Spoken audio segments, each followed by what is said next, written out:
नमस्कार देवियों और सज्जनों, मैं एक बार फिर से ले आया हूं दद्दा को, जिन्हें आप बाबा रामदास के नाम से जानते हैं। अपने पूर्व नाम में ये अजीत सिंह थे और मैं तब से इनको जानता हूं, इसलिए मैं इनको दद्दा ही कहता हूं। फिलहाल आप लोग इनको बाबा रामदास के नाम से जानते हैं। खरी खोटी बहुत सुनाते हैं।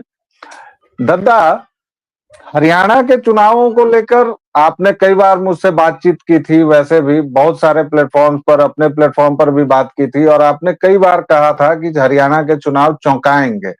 हालांकि आपने लोकसभा चुनाव को देखते हुए जो बहुत संभली हुई भविष्यवाणी की थी मेरे साथ, वो मुझे अभी भी याद है कि 1 सप्ताह पहले आपने कहा था, या 10 दिन पहले मान लीजिए, कि 35-35 पर दोनों पार्टी चल रही हैं और वहां से आगे कौन सी पार्टी बढ़ जाएगी ये कहना मुश्किल है, लेकिन बीजेपी के चांसेस लग रहे हैं। अब आज तो ये तय हो गया कि जलेबी की फैक्ट्री अब हरियाणा में नहीं लग पाएगी। खुश तो बहुत होंगे आप। सर, राष्ट्रवादियों की जब जीत होती है तो खुशी होनी स्वाभाविक है। पर एक बात बताऊं सर, हरियाणा का चुनाव पूरी तरह अनप्रेडिक्टेबल होता है। क्यों? क्योंकि सर चुनाव का फैसला एक रात पहले होता है, स्पेशली हरियाणा में। क्योंकि हरियाणा में आज भी खाप पॉलिटिक्स, गोत्र की पॉलिटिक्स इतनी स्ट्रांग है कि जिसका कोई हद नहीं है। और हरियाणा में मैं अगर पिछले 1.5 महीने की हम हरियाणा की जर्नी, पॉलिटिकल जर्नी को देखें तो भाजपा 2024 लोकसभा से जली हुई थी। और भाजपा की जो सबसे बड़ी गलती थी वो ये थी ओवर कॉन्फिडेंस कि हम तो 400 सीट लेके आ रहे हैं। पूरी पार्टी जाके सो गई, कार्यकर्ता, वोटर, कैंडिडेट तक सो गए। हम तो जीते रहे, चलो नहीं आएगी 400, 350 आएगी, 330 आएगी ना। सर भाजपा वहां से जली हुई थी, तो भाजपा ने पहले दिन से यहां डिक्लेयर कर दिया हार गए। और जीता कौन? हुड्डा का गुंडा। तो भाजपा ने पूरी पॉलिटिक्स ये खेली है हरियाणा में पिछले 1.5 महीने में कि हम तो गए भैया, राम राम, जितनी सेवा करनी थी कर ली, अब तुम संभालो इन गुंडों को, अब तुम संभालो इन धौल कपड़ियों को। अच्छा, इस बात को सबने सच मान लिया, वोटर ने भी और खास तौर पे हुड्डा के गुंडों ने। हाँ भाई, मारी तो आ गई सरकार, आते ही मैं तन्ना देख लूंगा, आने दे हमारी सरकार। सर सबसे बड़ा भुक्तभोगी मैं हूं। मैं आज आपको बड़ी ईमानदारी से एक बात बता रहा हूं जो मैंने आज तक कभी नहीं बताई। सर पिछले 1 महीने में मुझे इतनी थ्रेट्स आई हैं कि मुझे एक सुरक्षित स्थान पे 1.5 महीने के लिए शिफ्ट होना पड़ा।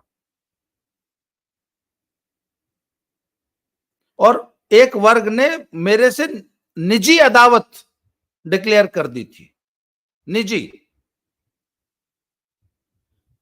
इनकी गुंडागर्दी का यह आलम होता है।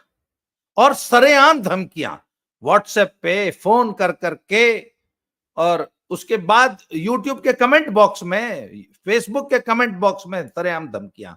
तो सर मेरे जैसे व्यक्ति को जब इतना ही हो सकता है, तो जो गांव में लोग जो रहते हैं उनके साथ क्या धक्काशाही होती होगी। अच्छा, ये सब कुछ होता मौखिक है। तो सर जब हुड्डा के गुंडों ने ये मान लिया कि हमारी तो सरकार आ गई है, तो वो एकदम आपे से बाहर हो गए, एक टांग पे उछलने लगे। पूरे समाज में उनका जो है आतंक, तांडव जो होता है। अच्छा, तांडव होता क्या है? गांव में दूसरे आदमी को, नॉन जाट सभी हो चाहे जो हो, उनके साथ बदतमीजी से बात करना, उनको डराना, धमकाना, उनको गालियां देना। सर दलितों के लिए ये किन किन गालियों का प्रयोग करते हैं सरेआम उनके मुंह पे। अच्छा एक मिनट, आज की तारीख में आप यूपी बिहार में ये कल्पना कर सकते हैं, आप किसी हरिजन को उसकी जाति सूचक गाली दे देंगे, 2 घंटे बाद आपको थाने में बैठा देगा, बैठा देगा कि नहीं? बिल्कुल बैठा देगा जी, बिल्कुल बैठा देगा जी। हरियाणा में आप सर, हरियाणा में मंच से वो गालियां आपने सुनी होंगी जी। जो चर्मकारों को और अन्य दलित बिरादरियों को मंचों से जो गरियाया जाता था। यहां तक बताया जाता था कि इन डीएनए में हमारे बाप दादाओं ने क्या क्या, मतलब वो तो इस टाइप के कमेंट्स। तो सर जब हुड्डा के गुंडों ने ये मान लिया कि हमारी तो सरकार आ रही है, तो सर बाकी सब लोग चेते, पूरा भाजपा का कैडर, भाजपा का पूरा वोटर वर्ग और पूरी की पूरी नॉन जाट पॉलिटिक्स पोलराइज होना शुरू हुई।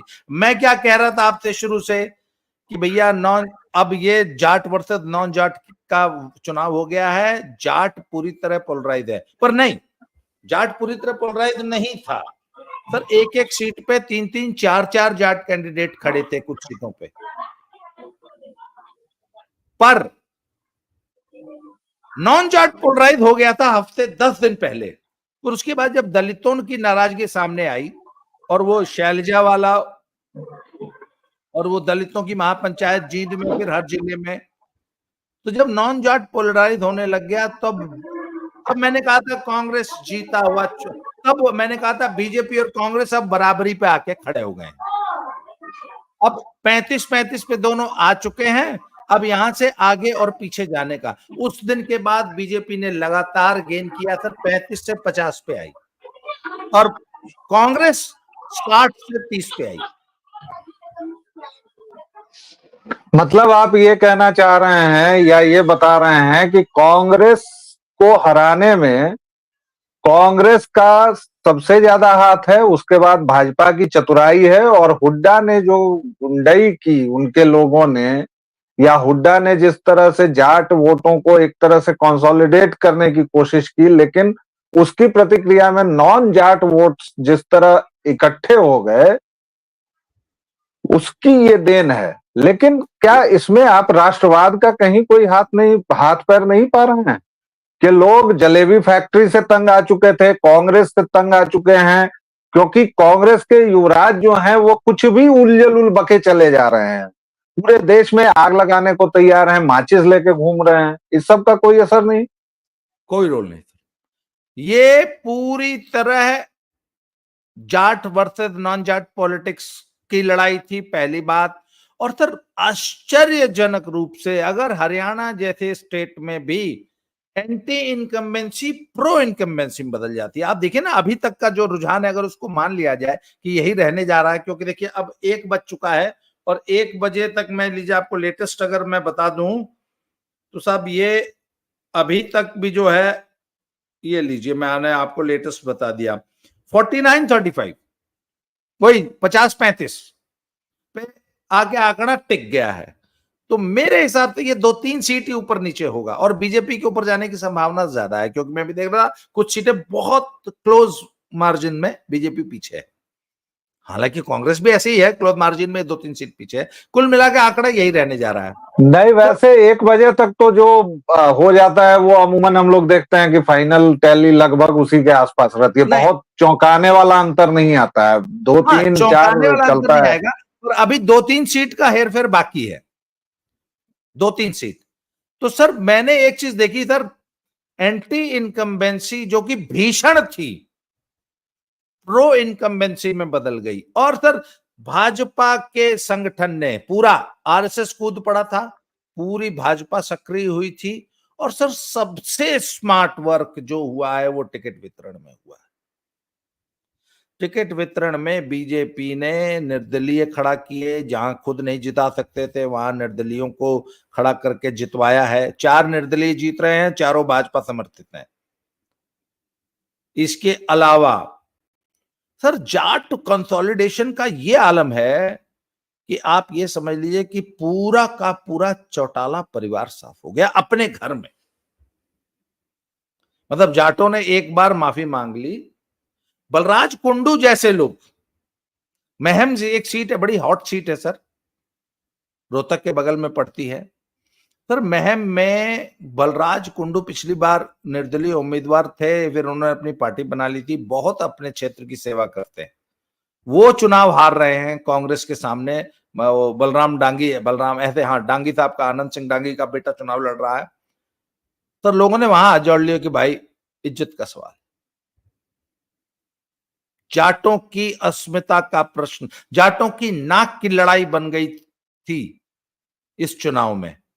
और वहां पे नॉन जाट कंसोलिडेशन, मैंने हमेशा कहा था कि जाट जितना ज्यादा मुखर होके चुनाव लड़ेगा उतना नॉन जाट पोलराइज होगा। अगर जाट सर बहुत लो प्रोफाइल अगर ये चुनाव लड़ा होता हुड्डा साहब ने, तब शायद ये नॉन जाट पोलराइजेशन नहीं होता इतना। बीजेपी ने जो सबसे बड़ा स्मार्ट वर्क किया ना, जो पहले 1 महीने में ये खबर उड़ाई, हार गए हम तो हार गए, लो जी हमसे गलती हुई माफ करना, कहा सुनी माफ करना, हम तो जी 5 साल विपक्ष में बैठेंगे, अब इनको ही जिता के देख लो। सर ये इतना जबरदस्त भावनात्मक असर किया नॉन जाट पॉलिटिक्स पे।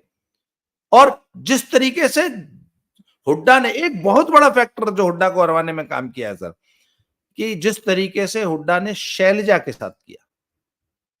और आज के बाद आप एक बात बता दूं आपको, आज जाटों की वो स्थिति हो गई है हरियाणा में, डाल से छूटे हुए बंदर जैसी। सर बात पता है क्या हुआ है, चौटाला परिवार को जाट, जो ओरिजिनली, भाई जाट वोट ओरिजिनली चौटाला परिवार का वोटर था, चौधरी देवीलाल का, ताऊ देवीलाल का, वहां से छोड़ के पूरी तरह अबैंडन करके, सर जो 28% की पार्टी थी आज 2% पे आ गई। आप सोच के देखिए ना सर, एक जमाने में 28% की पार्टी थी इनेलो, आज 2% पे आ गई। अभय चौटाला खुद अपना चुनाव अपने घर में हार रहे हैं, दुष्यंत हार गए, दिग्विजय हार रहे हैं, उनका एक परिवार का एक लड़का और अर्जुन चौटाला ऐसे कुछ नाम है, वो हार रहा है, उनके घर की जो लेडीज थी वो हार रही है। कहने का मतलब है सर, जाटों ने इनेलो छोड़ दी, चौटाला परिवार छोड़ दिया, हुड्डा के पास आ गए, हुड्डा लगातार तीसरा चुनाव हार गए। और हुड्डा की पॉलिटिक्स ने ये जाटों को समाज में आइसोलेट कर दिया। हुड्डा की पॉलिटिक्स सबसे बड़ी गलती है कि आज की तारीख में जाट निरीह बन चुके हैं, अलग थलग हो गए हैं, अलग थलग हो गए हैं, अलग थलग हो गए। अब आखिर हट जाएगा कहां, अब कहां जाएगा? एक चीज और बताइए, जाटों को अभी थोड़ी देर में अलग रखूंगा। एक चीज जो इसमें हरियाणा चुनाव में हम लोगों को सुनने में आई, क्योंकि आप तो जमीन पर देख रहे होंगे, हम लोग तो केवल सुनी बातें जानते हैं, कि संघ पूरी ताकत के साथ सक्रिय रहा और जिस संघ ने लोकसभा के चुनाव में अपने हाथ पीछे खींच रखे थे या जैसी बातें आई, वो हरियाणा के चुनाव में पूरी ताकत के साथ जुटा। तो अब क्या नड्डा साहब को ये कह देना चाहिए कि भाई संघ माई बाप है और भाजपा अकेले दम पर, जो मैंने बात कही थी वो मुंह से निकल गई थी, जुबान दराजी हो गई थी, ऐसा कुछ आपको लगता है? सर बिल्कुल नहीं, उतनी सी बात नहीं है सर, सिर्फ नड्डा को नहीं सर, ये बीजेपी के लिए वेकअप कॉल है कि जो अदृश्य ताकतें होती हैं उनको नकारना नहीं चाहिए पहली बात। और दूसरे सर, लोकसभा देखिए, मैं और आप एक दिन ना लोकसभा चुनाव, अब sir, now is the right moment to analyse the Lok Sabha debacle. आज शाम के बाद मैं और आप एक पूरा पैनल बिठाइए कि लोकसभा का डिबैकल क्यों हुआ था, उस पर हम चर्चा करेंगे। और एक बात बताऊं सर आपको, मैंने लोकसभा में ये प्रेडिक्ट मैं करता था कि 10 की 10 सीट बीजेपी जीतेगी, वहां बीजेपी 5-5 पे आके टिक गई। सर कारण क्या था? हरियाणा के चुनाव को आप 3 दिन पहले प्रेडिक्ट कर ही नहीं सकते, क्योंकि हरियाणा का चुनाव एक रात पहले तय होता है कि विभिन्न जातियां, विभिन्न खापें, स्पेशली जाटों के गोत्र, कौन सा गोत्र कहा जा रहा है। तो सर इस बार जो जाटों का कंसोलिडेशन था वो अभूतपूर्व था, and it is almost 100%, almost 100%। और सर नॉन जाट जो 74-75% जनता है देश अपने हरियाणा की, उन्होंने जाटों को एक बड़ा प्यार भरी चपत लगाई है प्यार। आखिरी थोड़ा इस पर प्रकाश डालिए। विनेश जी का क्या, पहलवान जी लोगों का क्या, ये पूरी जाट बिरादरी जो पीछे खड़ी हो गई थी हुड्डा परिवार के पीछे, इसमें अब क्या होगा आगे? मान लीजिए कि विनेश शायद जीत भी जाएं, क्योंकि अभी थोड़ा आगे ही चल रही हैं और विनेश जीत भी जाएंगे, नहीं, तो फिर विनेश क्या मतलब? विनेश की खबर यह है कि वो ऑलमोस्ट जीत चुकी हैं, क्योंकि उनकी लीड, जब तक मेरी पिछली बार बात हुई थी तो 12,000 की लीड ले चुकी थी और वो 16,000 के आसपास पहुंच रही थी लीड में। तो विनेश तो जीत चुकी हैं, परंतु ठीक है, एमएलए बन गई, बहुत अच्छी बात है। हमारी एक पहलवान एमएलए है, गुड। इससे पहले 2-3 पहलवान ट्राई कर चुके हैं, किसी को एमएलए बनने का सौभाग्य प्राप्त नहीं हुआ था। पर अगर कांग्रेस जीती तो शायद विनेश फोगाट रेल अपना खेल मंत्री बनती। अब भी एमएलए है, अच्छी बात है सर। परंतु ये बात जान लीजिए कि जुलाना में विनेश की जगह और कोई भी होता ना तो वही जीतता। क्यों? क्योंकि जाट कंसोलिडेशन, मैंने कहा ना, जुलाना एक जाट बहुल सीट है जहां 56% जाट हैं और वो सारा का सारा जाट वोट विनेश को मिला है। जो कि अगर ये जाटों की अस्मिता का प्रश्न न बनाया होता हुड्डा ने, क्योंकि वहां पे एक लाठर साहब है, लाठर साहब, वो इनेलो से लड़ रहे थे और लाठर लगभग 40,000 वोट है लाठर गोत्र का। लाठरों ने अपने लाठर से कल हाथ जोड़ के माफी मांग ली कि भाई साहब सॉरी, ईब का हुड्डा साहब ने दे लेन दो, क्योंकि लाठर इनेलो के थे ना। उसी तरह एक ढांडा साहब हैं, वो जजपा के थे, उनसे भी कविता दलाल थी। 4 जाट थे सर, चारों का वोट विनेश को मिला है। तो ये जुलाना सबसे परफेक्ट एग्जांपल है जाट कंसोलिडेशन को, जाट पोलराइजेशन को स्टडी करने लिए, कि किस कदर जाटों ने एक होके सत्ता वापस हासिल करने की कोशिश की। और इतनी एकता के बावजूद अगर इस बार जाटों को सत्ता नहीं मिली है तो मैं ये कहूंगा अब इनको हमेशा के लिए वापस सत्ता पाने का ख्वाब छोड़ देना चाहिए और ये मान लेना चाहिए कि नायब सिंह सैनी या XYZ कोई भी किसी भी जात का सीएम हमारा सीएम है, हरियाणा हमारा प्रदेश है, तो किसी भी जात का सीएम बने उससे कोई फर्क नहीं पड़ता। तो देश तरक्की के रास्ते पे जाना चाहिए, हरियाणा तरक्की के रास्ते पे जाना चाहिए और सत्ता की भागीदारी, सत्ता का सुख, सत्ता में हिस्सेदारी हर एक व्यक्ति को मिलनी चाहिए। ये जाटों को सबक सीखने की जरूरत है, जो कि इस चुनाव ने सिखा दिया जी। और एक बात सबसे अधिक जो ध्यान आकर्षित करती है वो ये आकर्षित करती है दर्शकों श्रोताओं के, बीजेपी ने लगातार तीसरी बार हरियाणा जैसे अस्थिर राज्य, जिसको मैं अस्थिर कहता हूं क्योंकि हरियाणा बड़ा वोलाटाइल राज्य है, मार्शल रेस है, 35 जातियां हैं, हिंदू बटा हुआ है, ऊपर से वहां मुसलमान फैक्टर नहीं है, बहुत ज्यादा प्रभावी फैक्टर नहीं है, क्योंकि हरियाणा ने ये खूबसूरती से बहुत पहले से ये तय कर रखा है कि भैया मुसलमान लोग थोड़ा अलग ही रहो। एक आध इलाके हैं उनके, बाकी बहुत प्रभावी उनका स्वर नहीं है, इसलिए राहुल विंची की नफरत की दुकान वहां नहीं चल पाई। लेकिन इससे भाजपा के लिए बहुतेरे सबक हैं, जिस पर मैंने और दद्दा ने चर्चा की। भाजपा के लिए पहला सबक यह है कि इससे फिर से अति उत्साहित होने की जरूरत नहीं है। दूसरे, जो भी अननोन मैन जिस तरह आजकल विदेशों में धमाल मचाए हुए हैं, उसी तरह जो दद्दा ने कहा कि अदृश्य ताकतें हैं यानी संघ है, उसके पुनः उसकी शरण में जाइए। संघम शरणम गच्छामि, एकता में ही बल है। और ये 3-4 सबक अगर बीजेपी याद रखेगी तो आगे आने वाले महाराष्ट्र के और बाकी चुनावों को फायदा मिलेगा। हाँ दद्दा, आप अंतिम कंक्लूड कीजिए। लाइन, ये किसकी विजय है? अगर मुझे विजय का सेहरा पहनाना होगा तो ये मनोहर लाल खट्टर की विजय है। मनोहर लाल खट्टर ने 10 साल तक हरियाणा में जो सुशासन दिया था, जो ईमानदारी सरकार चलाई थी, ये हरियाणा की जनता ने मनोहर लाल खट्टर की नीतियों, उनके सुशासन पर, अगर देश में वाकई कोई विकास पुरुष और सुशासन बाबू, अगर सचमुच कोई सुशासन किसे कहते हैं, अगर इसका सबसे बड़ा एग्जाम्पल देना होगा तो मनोहर लाल खट्टर जी को देना होगा। इस जीत का सेहरा मैं मनोहर लाल खट्टर को पहनाऊंगा। वो आदमी जी। दुनिया भर की गालियां सुनता रहा, परंतु एक एकाग्र चित्त होके काम करता रहा। आज उसका नतीजा आपके सामने है। बहुत बहुत धन्यवाद। Thank you very much. जय सिया राम, जय भवानी। जय श्री राम। जय जय श्री राम।